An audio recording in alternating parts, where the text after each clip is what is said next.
صدر اعلی وقار پاکستان یعنی قائد کا خواب، اقبال کے شانی، رہنماؤں کے جذبات۔ پاکستان یعنی خالد کی لہو، طارق کی نمو۔ ملت پاکستان یعنی جذبات کی تصویر، ہمت عالمگیر۔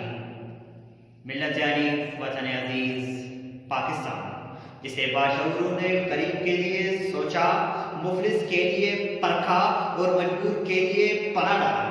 یہاں کی فضاؤں میں کڑے پہاڑ کمالے تنتنے سے تنے ہوئے، یہاں کے صحرا، یہاں کے دریا خلق خدا کو انصاف کے نغمے سناتے ہوئے۔ لیکن آج اسی سرزمین کی ہواؤں میں، بارودی بارشوں کی فضاؤں میں، آج یہی ملت اپنے پاسبان کے لیے خون کے آنسو رو رہا ہے۔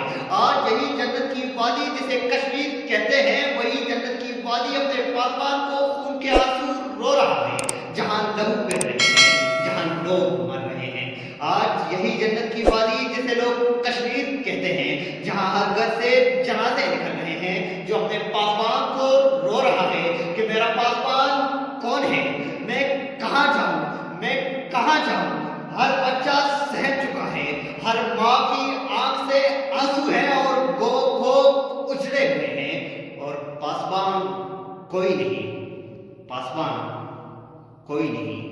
آج وہ جنت کی وادی جہنم کے انگاروں سے بھری ہوئی ہے، وہاں ندیاں بہتے تھے، آج وہاں لہو بہہ رہے ہیں۔ آج اس جنت کی وادی میں کوئی پاسبان نہیں۔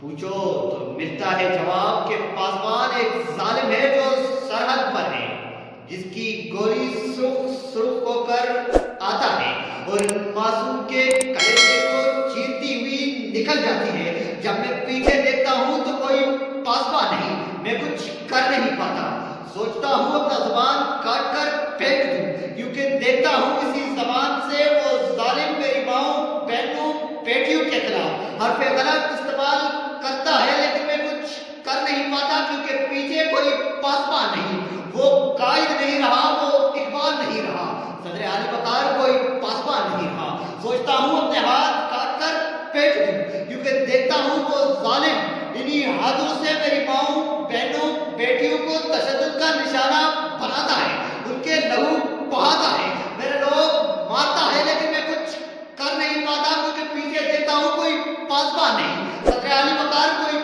پاسبان نہیں۔ اگر پوچھو تو پاسبان اسی سرحد پر ہے، سرحد پر صرف ایک بندوق ہے جسے لوگ پاسبان کہتے ہیں۔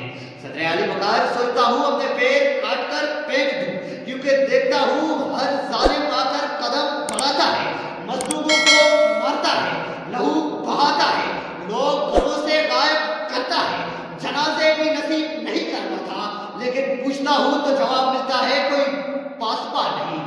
پھر بھی یہ کٹتا ہوا کلیجہ، یہ کٹے ہوئے ہاتھ، یہ کٹے ہوئے پیر، یہ کٹا ہوا زبان اور اس سینے کے گولیوں اور خون سے ٹپکنے والے لہو کا ہر ایک قطرہ یہ کہہ رہا ہے، اے دنیا کے منصفوں، سلامتی کے ضامنوں، جلتی کشمیر میں بہتے لہو کا شور سن۔ صدر اعلی وقار شور سن، صدر اعلی وقار مگر میں نا امید تھی، کیونکہ نا امیدی کفر ہے اور میں ایک مسلمان ملک میں زندگی بسر کر رہا ہوں۔ مجھے امید ہے کہ مفلس کے گھر میں امید کا دیا روشن ہوگا۔ مجھے امید ہے کہ اقبال کے شاہین اپنی پروازیں بلند کریں گے۔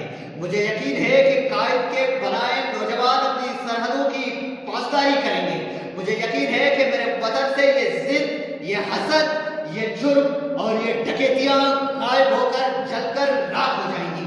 پھر ہم سب سینہ تان کے بولیں گے، کیوں دی ہمیں آزادی کہ دنیا ہوئی حیران۔ اے قائد اعظم تیرا احسان ہے، تیرا احسان۔ اے قائد اعظم تیرا احسان ہے، تیرا احسان۔